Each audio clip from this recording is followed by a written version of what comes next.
Olha o absurdo, Lula, que vive falando em soberania nacional, agora usa Bolsonaro como barganha na mesa de negociação. Não é direito, é comércio político. Agora querem trocar a cabeça de Bolsonaro por alívio nas tarifas americanas. Transformam um líder eleito pelo povo em peça de tabuleiro. E como sempre, quem perde é o povo brasileiro. E com qual pretexto? As possíveis sanções de Donald Trump contra o governo Lula. Ou seja, não é justiça que manda, é a geopolítica usada de forma rasteira para esmagar a oposição. O objetivo é cristalino: transformar Bolsonaro em inimigo político número 1, prender para calar. Não querem disputar nas urnas, querem prender no tapetão. É o velho truque de lawfare, perseguição política travestida de processo legal. Até a imprensa internacional já percebeu.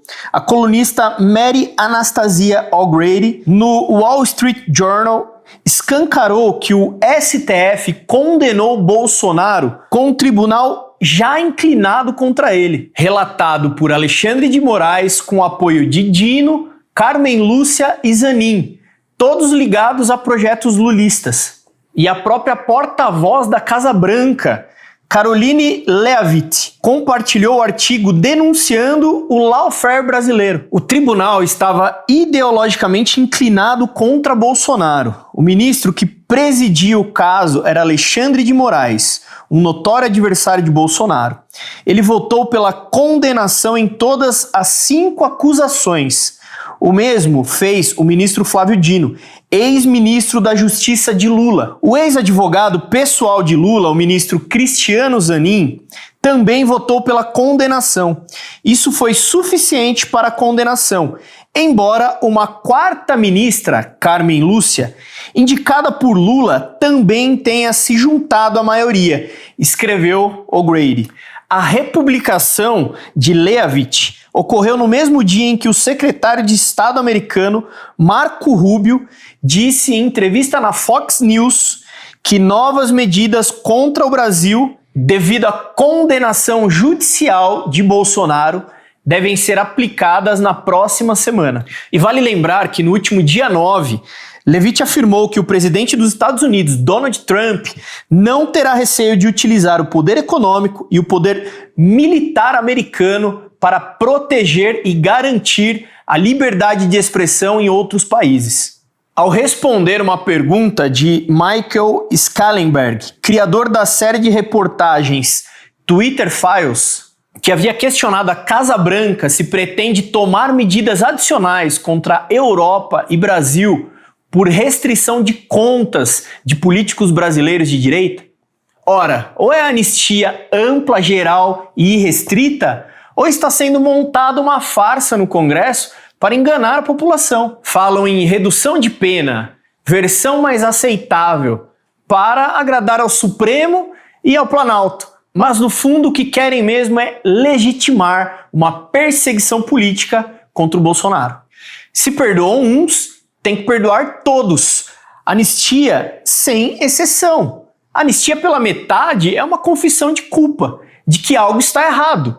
Algo foi feito somente como pretexto para criminalizar adversários políticos. O único caminho justo é a anistia ampla, geral e restrita, como foi feita em outros momentos no nosso país, justamente para pacificar a nação. Se aceitarmos essa anistia light, estaremos legitimando que um ex-presidente seja feito de refém do sistema. Hoje é Bolsonaro, amanhã pode ser qualquer um jornalista, um cidadão comum, qualquer pessoa que ouse desafiar a hegemonia da esquerda. Esse é o Brasil do PT, corruptos, absolvidos, confessos, aliados, blindados e opositores condenados. É a pura hegemonia construída não pelo voto, mas pela intimidação. E agora, com a chancela de Washington, Lula tenta dar aparência de legalidade internacional para o seu projeto autoritário. Bolsonaro virou réu porque ousou romper com o poder da esquerda lá em 2018 e mostrar que o povo não precisava mais daquela velha política. Lula sabe que nas urnas perderia de novo, Por isso, a saída covarde é prendê-lo, excluí-lo da anistia e assim eliminar o maior adversário político que ele já teve. Eu repito, se a prisão de Bolsonaro está sendo negociada como moeda de troca e se a anistia está sendo mutilada para excluí-lo, então ele não é mais réu. Ele é nitidamente um refém. Refém de um governo que traiu a democracia. Refém de uma imprensa cúmplice. Refém de um sistema que teme a força do povo brasileiro. E a única resposta para essa farsa é clara: anistia ampla, geral e irrestrita. Qualquer coisa diferente disso é perseguição, é injustiça, é traição contra o Brasil. Mas o mais grave é ver setores da mídia nacional batendo palmas para isso. Jornalista que se diz democrata agora batendo palma para perseguição política. Como se fosse normal prender um cidadão sem provas sólidas apenas para agradar estrangeiros. Isso não é democracia, isso é narrativa acima do Estado de Direito. E no meio dessa confusão, um truque, a chamada Anistia Light, uma farsa legislativa, mas com uma cláusula venenosa. Bolsonaro fica de fora. Se permitirem que Bolsonaro seja tratado assim, amanhã qualquer brasileiro que ouse desafiar o sistema pode ser o próximo.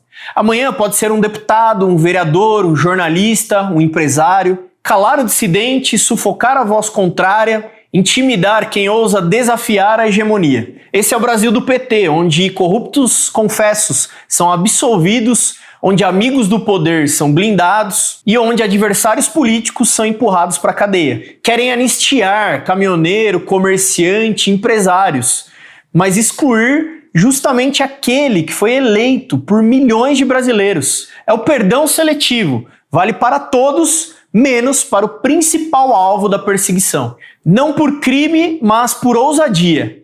E aqui está a grande verdade. Lula não tem coragem de enfrentar Bolsonaro nas urnas outra vez. Sabe que seria derrotado.